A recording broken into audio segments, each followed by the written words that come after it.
let's talk divine timing. So in July of 2023, I wrote divine timing.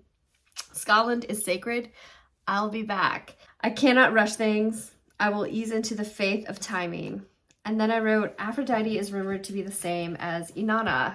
So the story of Aphrodite, the goddess, and then Inanna, the goddess. Queen of all, one who has been fully accepted and one who fully accepts. A shedding or a deconstructed life ready to be reborn in knowledge of one's shadowy attributes. Dropping my defenses means risking harm. Self-preservation vanity, perceived value. I had made my first podcast called The Girl in Transformation or Girl in Transformation. I believe it was in 2018, 2017. I'd have to dig through the files. It's out there, I think, on Apple still. There's a few episodes. They're not very great. It was basically me taking my cell phone and going out to the yard and talking in my phone to start to share my story, because I knew it was something that I had to walk that path, that one day I would tell my story on the Trust Yourself podcast, which comes out on February 26th. But the interesting part is, I'd wanted to do this myself so many times. While I didn't realize how much that I wanted the validation from others, but I realized afterward through some of the trauma that I had not been validated in my truth of what had happened to me.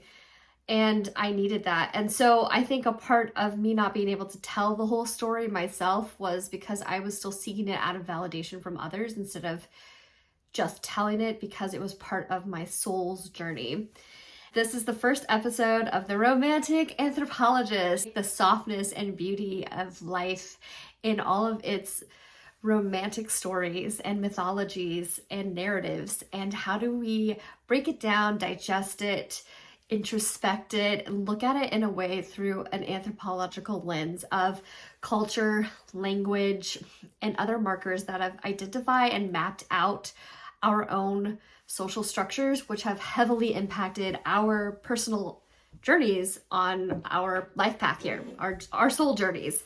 A lot of it has to do with the looks of narrative and how that impacts our personal lives and our soul journey. I know it's through an esoteric lens in some regard, but it also has a scientific lens in the fact that I will be discussing how trauma affects the brain and also how narratives can reshape that trauma, things like that. So it's going to be an interesting journey. Today's topic is going to be Wuthering Heights and what it should have been. How amazing the story could have been, especially how perfectly timed with everything that's going on in our political world, in the rise of matriarchal empowerment, not matriarchal dominance. Matriarchy doesn't dominate. It's not the same as patriarchy in that regard, and it doesn't look at power the same. So comparing the two lenses, like somehow if we lean more into matriarchy, it's going to suddenly like pull men down. That's not how matriarchy works. Like patriarchy works that way, not matriarchy. So let's clarify that in that part. But it could have been done in such a way that brought awareness and unearthed a lot of these structures and designs that have displaced so many people because of power and where it's wanted to reside and where it's wanted to take power from. And it didn't lean into any of that. And it had this beautiful opportunity through a gorgeous story. The cinematography is incredible, that the costumes are incredible. So you had all of these beautiful components. You had the money, you had the funding, and you could have leaned into this really magical story. And instead you took the approach of almost, I would say, like a sexual fantasy. I find that odd that that's what you would invest that much money into and not want to excavate more of it. Like it's very Stephenie Meyer's Twilight. And I love Twilight, but it's very much like I placed myself in this storyline and I wanted to see it lived out. Like I wanted this to be my narrative. This is my dream world. This is my dream fantasy. And I see a lot of it. Like the new Wuthering Heights and Twilight have a lot of commonalities in that regard. And that's kind of what I would like to talk about even further is what is this need for women to self-inject themselves, like even in fan fiction, this need to put ourselves in the story and fantasize this patriarchal version of romance, because it is a very much a patriarchal version of it. It's very much about a domination of power, about seduction, but not with consent.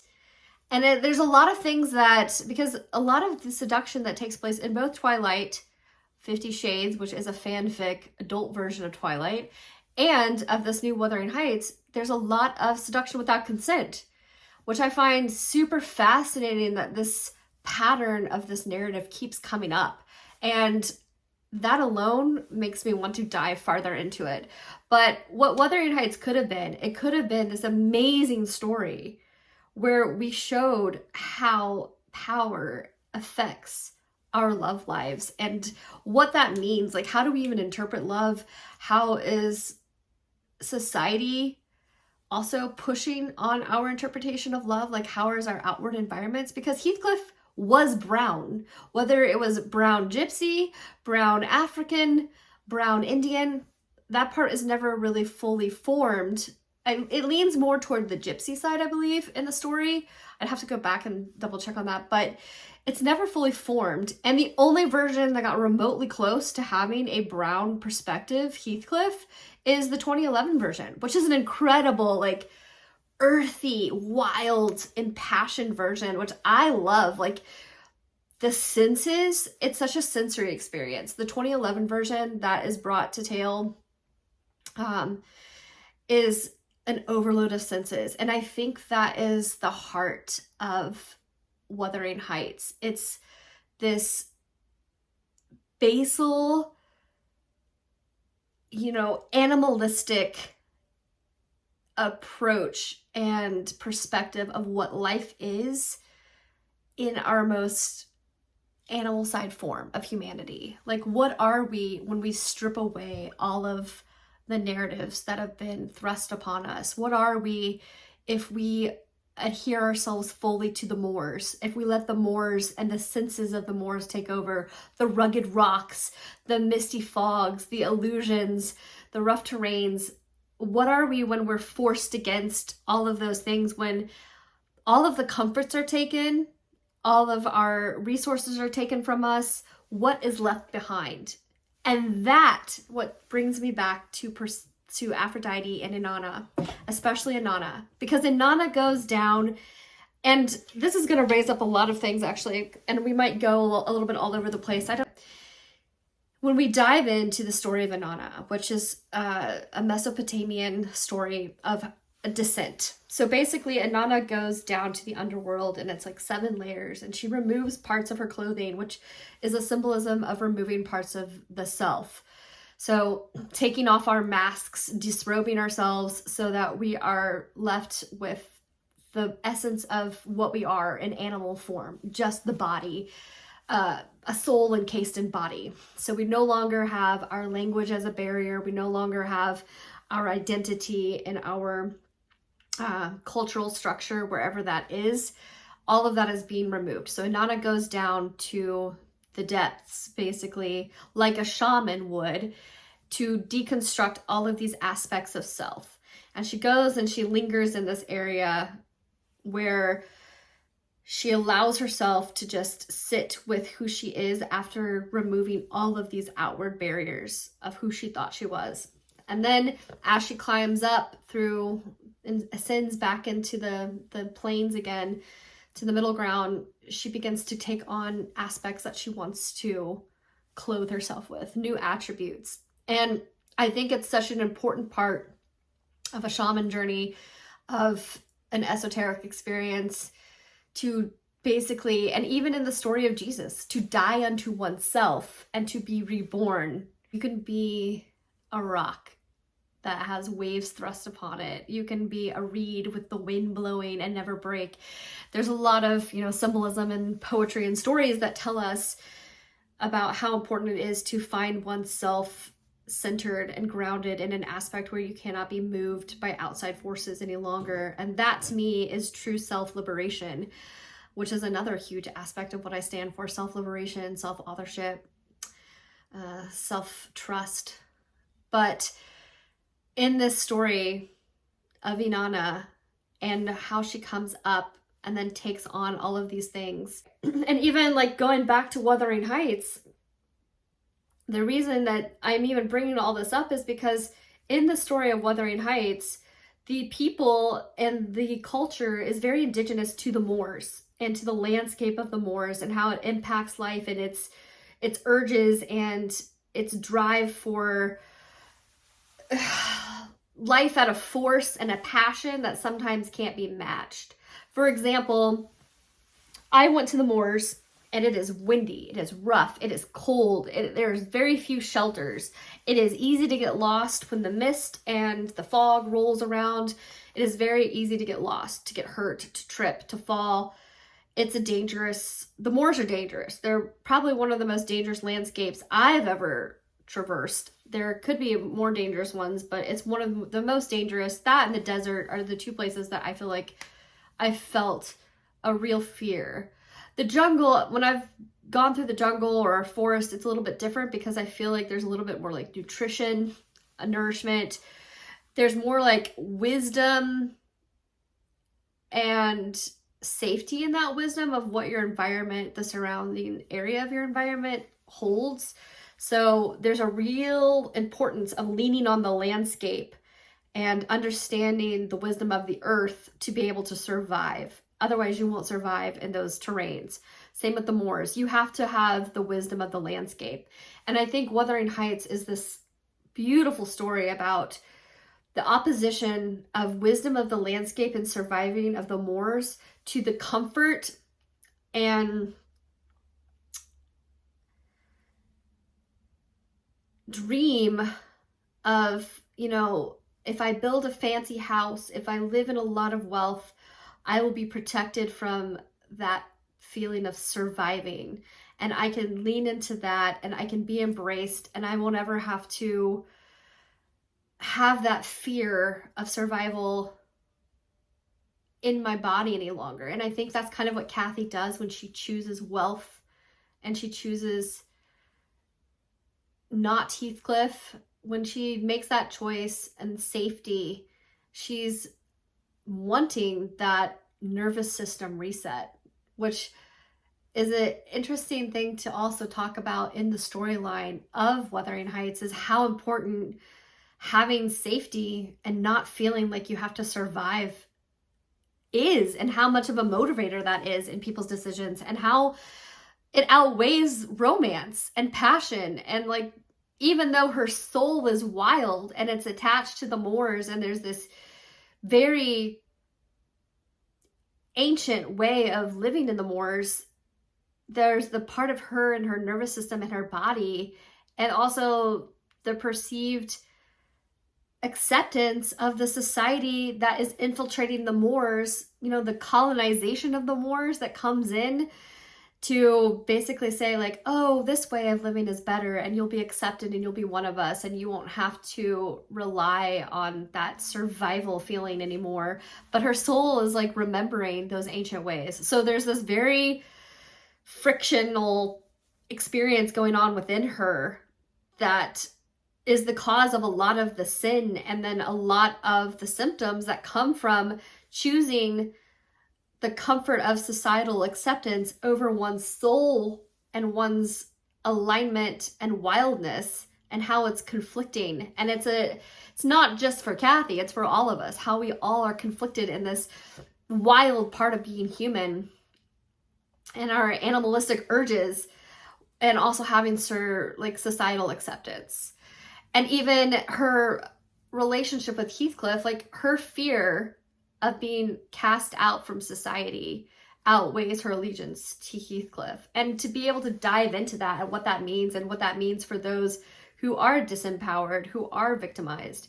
And then to go farther into generational trauma and how all of the traumas inflicted upon Heathcliff, upon Kathy, upon their parents, and upon their communities, the colonization of those communities, the stripping away of indigenous belief systems, of the ancient ways of how faith and belief was practiced on the Moors for survivorship, having that stripped away, like what kind of trauma does that bring up, and what kind of impact does that have on future generations? Now in the story, we see that through Kathy and Heathcliff's children, and we kind of see where a healing begins to take place and a resolution from acknowledgement of one's soul versus the desire of being accepted by society.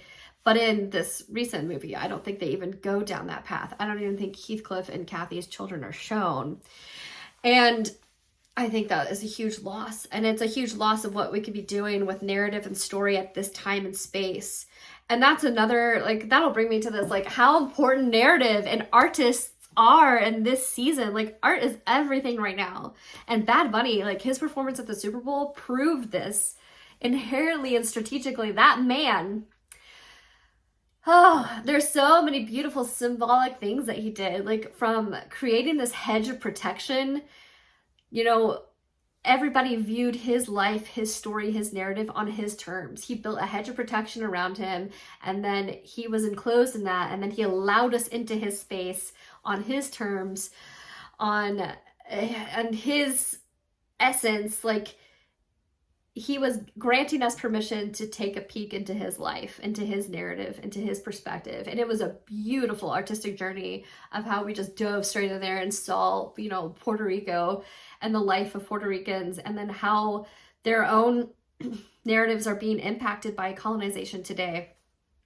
But we could see through all of that how much beauty, like the beauty of the sugarcane, yet also the harshness of the sugarcane, and how the sugarcane is still affecting us today. I mean, we could just, sugarcane and slavery and the enslavement of indigenous peoples didn't end. It's still perpetuating through the current way of dealing with sugar in today's food, and the sugary foods that are pushed on certain groups of people, and the diabetes, and then the shame for the diabetes and the sugar and the symptoms of overtaking in sugar, and then also the shame of going on and trying to take semaglutides. Like, there's so much to unpack there about how much sugar is still a problem, and then we still have feeling and experiencing the symptoms of the sugar cane, and how much it controls so much of our decisions today, like how much sugar impacts all of us in so many different ways, in different cultures and different groups and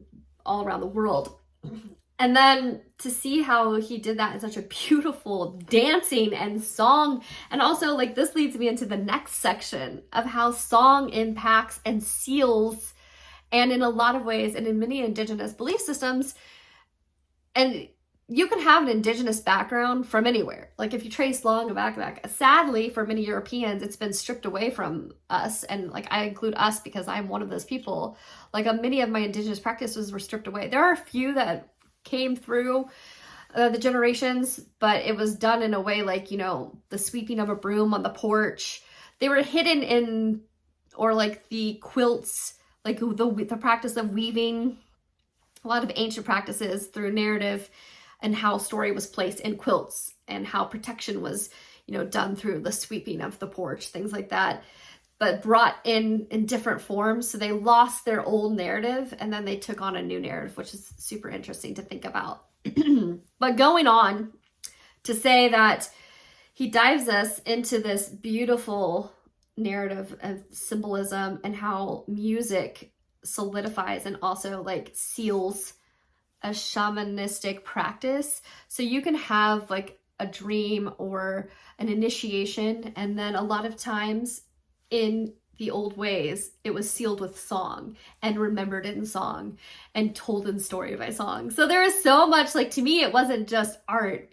It was like an esoteric, indigenous, shamanic experience. He was bringing us through a shamanistic experience through song and dance in one of the biggest platforms in theaters of the world.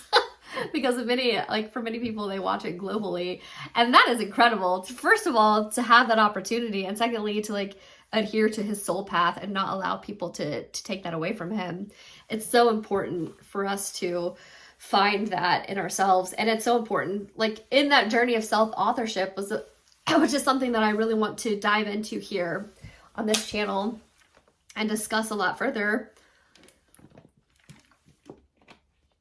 is the fact of how important it is to take old ancient ways of doing things to get to that soul realignment, to that self-authorship stage. And if people want, I will share the tools and techniques that I've done, like birth pilgrimages, death rituals, different ways that I have invoked those things in my life and have brought a lot of healing and a lot of resolution, and to the point where I am like in a state of self-authorship and self-authority that feels really safe for me as a person. The people who watch this, like, welcome to the test sample of the kind of podcast that I want to lean into and where I want to go with this. But yeah, it's just deep diving and like looking at things from that narrative approach, from an anthropological approach of like culture and language and how it impacts us, and storytelling, because storytelling is such a huge part of our brain and our identity and how it's formed and shaped in our world and the narratives.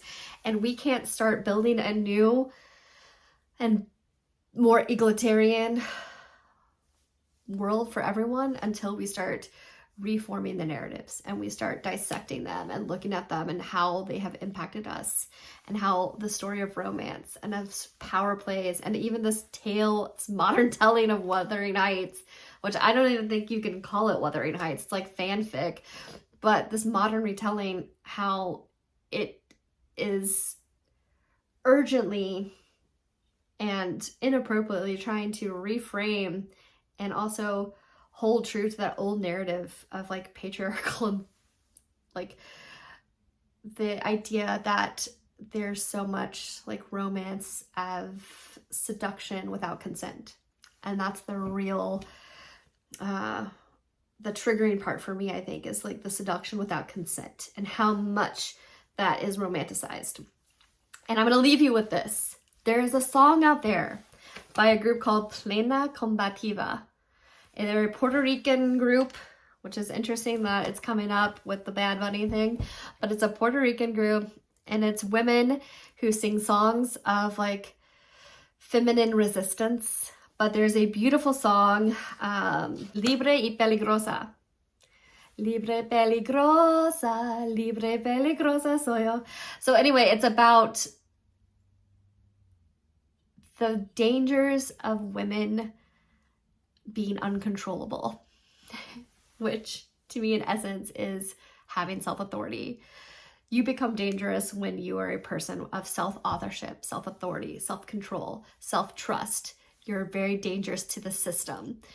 And when you start to take that authorship and transcribe it and create new narratives and new stories, you're even more dangerous, because you start to disrupt and shift the status quo of what has been going and continuing for way too long, in my opinion, of a system of disempowering those that are deemed non-equitable in some way or shape and form by those in power.